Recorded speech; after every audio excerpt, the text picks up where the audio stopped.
अकबर बिरबल के हरे घोड़े की कहानी।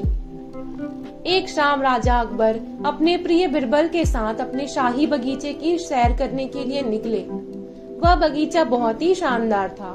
चारों ओर हरियाली ही हरियाली थी और फूलों की भीनी भीनी खुशबू वातावरण को और भी खूबसूरत बना रही थी। ऐसे में राजा को जाने क्या सूझा कि उन्होंने बिरबल से कहा, बिरबल, हमारा मन है कि इस हरे भरे बगीचे में हम हरे घोड़े में बैठकर घूमें। इसलिए मैं तुम्हें आदेश देता हूँ कि तुम 7 दिनों के अंदर हमारे लिए हरे घोड़े का इंतजाम करो।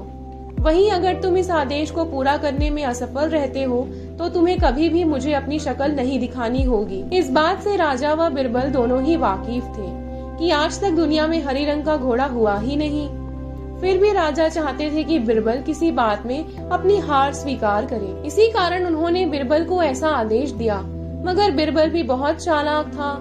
वो भली भांति जानता था कि राजा उनसे क्या चाहते हैं। इसलिए वो भी घोड़ा ढूंढने का बहाना बनाकर 7 दिनों तक इधर उधर घूमता रहा। 8वें दिन बिरबल दरबार में राजा के सामने पहुंचा और बोला, महाराज, आपकी आज्ञा के अनुसार मैंने आपके लिए हरे घोड़े का इंतजाम कर लिया है, मगर उसके लिए उनकी मालिक की 2 शर्तें हैं। राजा ने उत्सुकता से दोनों शर्तों के बारे में पूछा। तब बिरबल ने जवाब दिया, पहली शर्त यह है कि उस हरे घोड़े को लाने के लिए आपको स्वयं जाना होगा। राजा इस शर्त के लिए तैयार हो गए। फिर उन्होंने दूसरी शर्त के बारे में पूछा। तब बिरबल ने कहा, घोड़े की मालिक की दूसरी शर्त यह है कि आपको घोड़ा लेने जाने के लिए सप्ताह के 7 दिन के अलावा कोई और दिन चुनना होगा। यह सुन राजा हैरानी से बिरबल की ओर देखने लगे।